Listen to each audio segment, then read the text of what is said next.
dubartiin tun naannoo magaalaa Riyaad biyya Saudi Arabiyaa keessa jiraatti. Dhukkuba kaansarii dhiigaatiin qabamtee ture. Dubartiin tun nama haala gaarii tan Rabbi isii sodaatu. Diina irratti hedduu jabduudha. Haajaa isiitiif jecha daleeyduu biyya Indoneeziyaa takka akka isii tajaajiltuuf fidatte.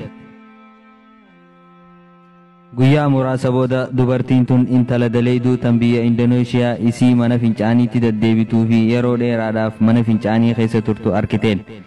Eegasii guyyaa tokko intala daleeyduu tana yaamteeni maaliif mana fincaaniitti yeroo hedduu deddeebita? Maal taate si dhukkubaa jetteeni gaafatteen.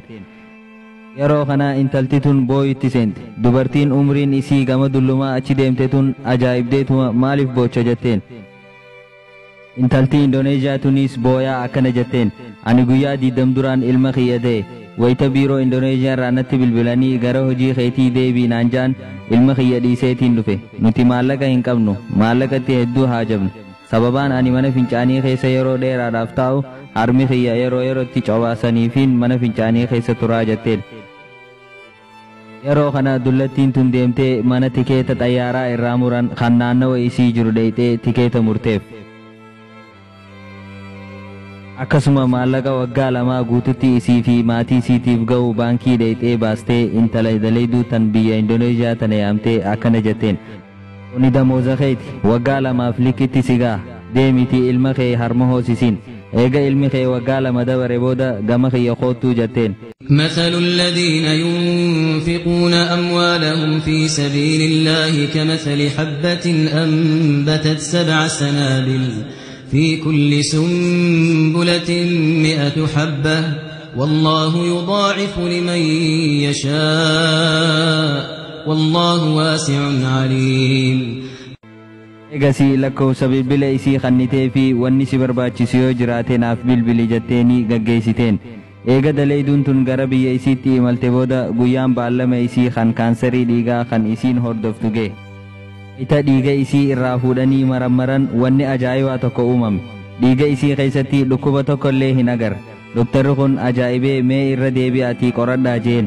Yeroo hedduu irra deddeebi'anii yoo qoratan sanuma qaama isii keessatti dhukkuba tokko illee hin agarre.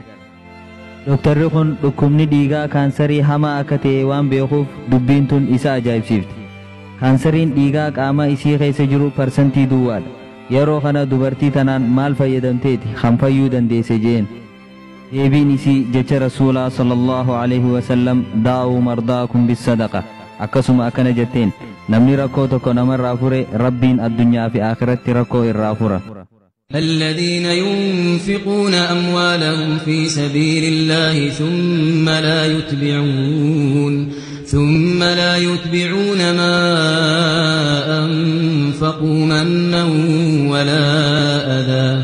منا ولا أذى لهم أجرهم عند ربهم ولا خوف عليهم ولا هم يحزنون. السلام عليكم ورحمة الله وبركاته. kabajamtoota hordoftoota chaayinaa lawdaanachin warreen chaayinaa kana faaree taatan YouTube irratti chaayinaa keenya odaanachin subscribe nuuf godha akkasuma Facebook irrattis page keenya odaanachin like nuuf godha.